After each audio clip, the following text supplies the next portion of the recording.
जय हिंद दोस्तों, कैसे हैं आप लोग। तो आज हम बात करने वाले हैं एक revenge movie I spit on your grave part 4 के बारे में। दोस्तों ये मूवी 1978 में रिलीज हुई I spit on your grave का सीक्वल है। फिल्म की स्टार्टिंग में हमें जेनिफर हिल्स दिखाई जाती है जो कि अब बूढ़ी हो गई थी और उसकी एक बेटी थी जिसका नाम होता है क्रिस्टी, और क्रिस्टी एक सुपर मॉडल थी। दोस्तों दरअसल क्रिस्टी जेनिफर और जॉनी की बेटी थी, वही जॉनी जिसने पार्ट 1 में जेनिफर के साथ बहुत ही गलत कांड किया था और उसकी वजह से वो प्रेग्नेंट हो गई थी और उसे क्रिस्टी पैदा हुई थी। जेनिफर अब एक राइटर बन गई थी और उसने अपनी एक बुक लॉन्च करी थी जिसका नाम उसने रखा था आई स्पिट ऑन योर ग्रेव्स, और उस बुक में उसने अपनी कहानी बताई थी जो भी उसके साथ घटी थी। जेनिफर और क्रिस्टी एक रेस्टोरेंट में मिलने आती हैं जहां क्रिस्टी जेनिफर को बताती है कि वो अपनी लाइफ से बहुत ही तंग आ गई है कि वो जहां पे जाती है लोग उसे पहचान लेते हैं और ऑटोग्राफ मांगने लगते हैं और उसे वो लोग जरा भी अकेला नहीं छोड़ते हैं। उसके बाद जेनिफर उसे समझाती है कि अगर वो फेमस है तो उसे ये सब तो झेलना ही होगा, और उसके बाद वो रेस्टोरेंट के बाहर चल के जाने लगते हैं। तभी उनके सामने दो लड़के आते हैं जिनके नाम होते हैं केविन और स्कॉटी। उसकी बुक उसके सामने दिखा के कहता है कि उसने जो कुछ भी लिखा है वो बहुत ही बढ़िया है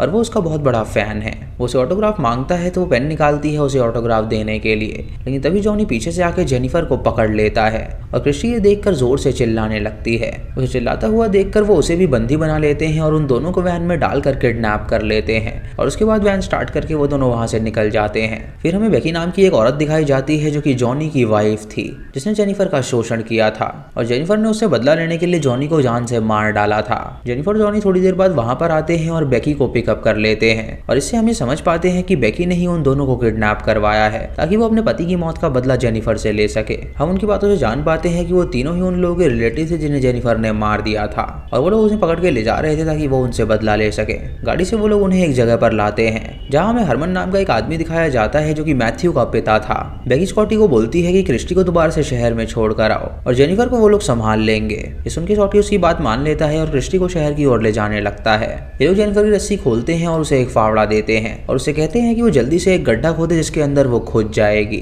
जब वो जमीन में फावड़े से गड्ढा खोद रही होती है तो अचानक वो उस फावड़े से तीनों पे वार करती है जिससे वो तीनों नॉकआउट हो जाते हैं और मौका पाते ही जेनिफर अपने आप को आजाद करती है और जंगल की ओर भाग जाती है। ये देखकर वो तीनों अपनी गन्स उठाते हैं जिससे वो उसका शिकार करने के लिए जाते हैं और जेनिफर जंगल में ही छुपी होती है ताकि वो लोग उसे ना ढूंढ पाए। इधर क्रिस्टी को जब स्कॉटी ले जा रहा होता है तो क्रिस्टी उसे कुछ इशारों में कहती है और ये देखकर स्कॉटी उसके मुंह से टेप हटाता है। क्रिस्टी उसे कहती है कि उसे सूसू करने जाना है तो वो एक जगह पे गाड़ी रोकता है और उसे अलाउ कर देता है वहां पे जाने के लिए। स्कॉटी उसके पीछे जाता है उसे देखने के लिए कहीं वो भाग तो नहीं जाएगी, लेकिन तभी क्रिस्टी अपना अंडरगारमेंट निकालती है और उसके मुंह पर फेंकती है और जब स्कॉटी डिस्ट्रैक्ट हो जाता है तो क्रिस्टी उसके सर पे एक बड़ा सा रॉड मारती है जिससे वो जख्मी हो जाता है और उसके बाद वो उसकी वैन लेकर वहां से निकल जाती है। स्कॉटी उसकी वैन का पीछा करता है उसे पकड़ने के लिए, लेकिन वो बहुत तेज स्पीड कर लेती है जिससे वो उस वैन को नहीं पकड़ पाता और वहीं छूट जाता है। इधर जेनिफर जो जंगलों में छुपी होती है तो उसे एक रोड नजर आता है और जब वो उस रोड पे जाती है तो उसे वहां पर एक पागल लेडी नजर आती है। उससे मदद मांगती है तो वो लेडी उससे कहती है कि वो उसे और उसकी बेटी को जान से मार डालेंगे और सुनकर जेनिफर समझ जाती है कि वो भी उन लोगों से मिली हुई है।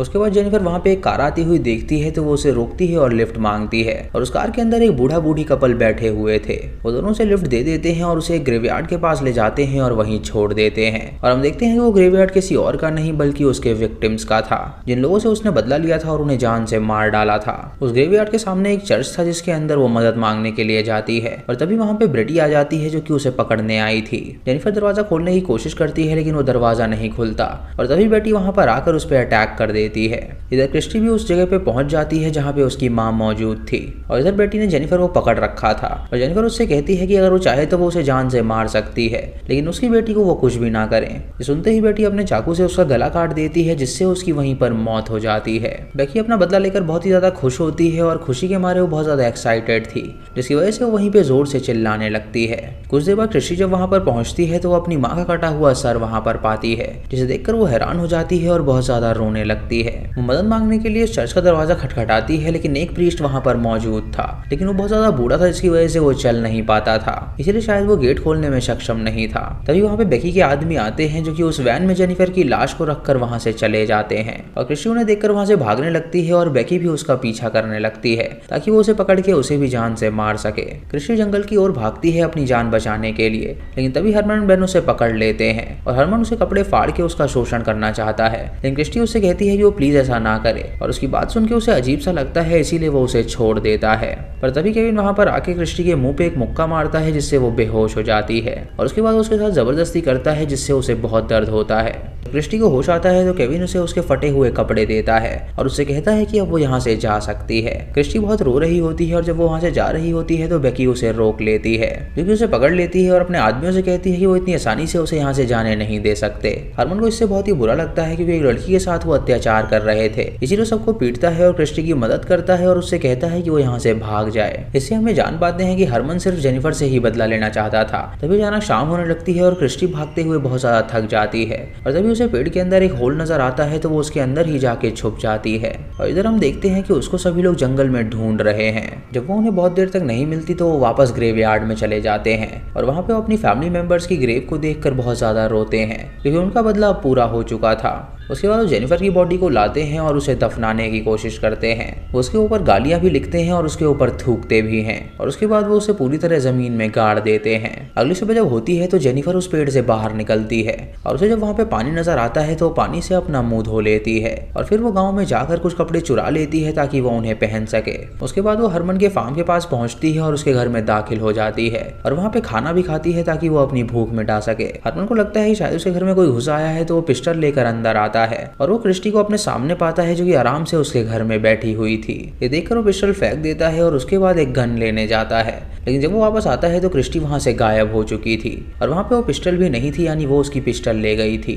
वो उसे वहां पे ढूंढने लगता है लेकिन क्रिस्टी उसे कहीं पर भी नहीं मिलती। तभी क्रिस्टी पीछे आती है और एक हंसिया उसके पीठ में घुसा देती है जिससे हरमन को बहुत दर्द होता है और वो उसे पकड़ने की कोशिश करता है, लेकिन क्रिस्टी उसके सर में शूट कर देती है जिससे उसकी मौत हो जाती है और उसके बाद वो उसकी गाड़ी लेकर वहां से निकलने लगती है। इधर स्कॉटी और केविन क्रिस्टी को ढूंढने के लिए बाहर निकलते हैं और जब वो जंगल में जाते हैं तो उन्हें वहां पे हरमन की कार नजर आती है, जिसे देखकर वो हैरान हो जाते हैं और सोचते हैं कि आखिर हरमन इतनी दूर क्या कर रहा है। ये देखकर केविन स्कॉटी से कहता है कि वो कार में ही रहे और वो बाहर जा रहा है देखने के लिए। और जब वो बाहर जाता है तो वो क्रिस्टी को अपने सामने पाता है। ये देखकर केविन उसे पकड़ लेता है और उसके साथ दोबारा से बदतमीजी करने लगता है, लेकिन तभी क्रिस्टी एक कांच की बोतल उसके अंदर घुसा देती है जिससे उसे बहुत तेज दर्द होता है और वो जोर से चिल्लाता है। उसे चिल्लाने की आवाज सुन के स्कॉटी वहां पर आता है उसे बचाने के लिए, लेकिन क्रिस्टी उसे भी पकड़ लेती है और उसके पिछवाड़े में गोली मार देती है जिससे उसकी भी मौत हो जाती है और सिर्फ बेकी ही जिंदा बची थी। बेकी जंगल में आती है उसे ढूंढने के लिए, लेकिन उसे वहां पे इन दोनों की लाशें मिलती हैं जिसे देखकर वो हैरान हो जाती है।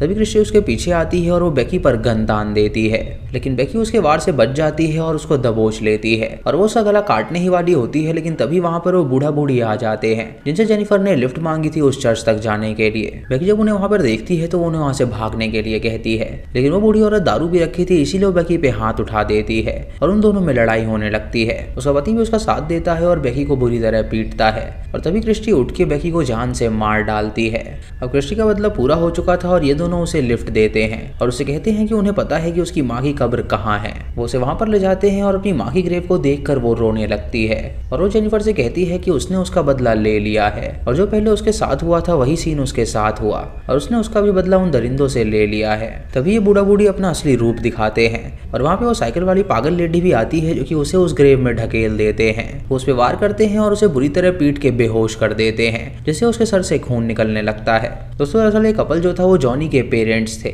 और बेकी उनकी बहू थी जो कि उनसे अच्छा बर्ताव नहीं करती थी और इसीलिए उन्होंने अपनी ही बहू को जान से मार डाला, पर फिर भी ये जॉनी की मौत का बदला लेना चाहते थे, इसीलिए इन लोगों ने क्रिस्टी को ग्रेव में डाल दिया था। और दोस्तों ये साइकिल वाली जो बूढ़ी औरत थी ये मैथ्यू की ग्रैंड माँ थी और इन तीनों को लगता है कि अब इनका बदला पूरा हो गया है। ये तीनों बाइबल पढ़ने लगते हैं और खुशी खुशी वहां से जाने लगते हैं, लेकिन तभी क्रिस्टी को होश आता है और वो एक फावड़ा उठाती है और सबसे पहले वो साइकिल वाली बूढ़ी औरत के सर पे उसे मारती है जिससे उसकी मौत हो जाती है और उसके बाद वो उस बूढ़ी लेडी को भी सर पे वार करती है जिससे उसकी भी मौत हो जाती है, लेकिन वो उस बूढ़े आदमी को जिंदा छोड़ देती है और उसे गन पॉइंट पे रख लेती है और उससे कहती है कि वो उसकी माँ की लाश को बाहर निकाले और उसे गाड़ी में रखे ताकि वो उसे अपने साथ लेके जा सके। वो बूढ़ा आदमी उसकी बात मानता है और उसकी माँ की लाश को उठा के गाड़ी में रख देता है। उसके बाद उस बूढ़े आदमी को गन देती है और वापस से गाड़ी में बैठ जाती है, लेकिन वो आदमी उससे कहता है कि उसके सारे परिवार के लोग तो मर ही चुके हैं तो अब उसकी जीने का क्या फायदा, इसीलिए वो अपने आप को गोली मार के आत्महत्या कर लेता है। उसके बाद क्रिस्टी गाड़ी में अपनी माँ की लाश को लेकर निकल जाती है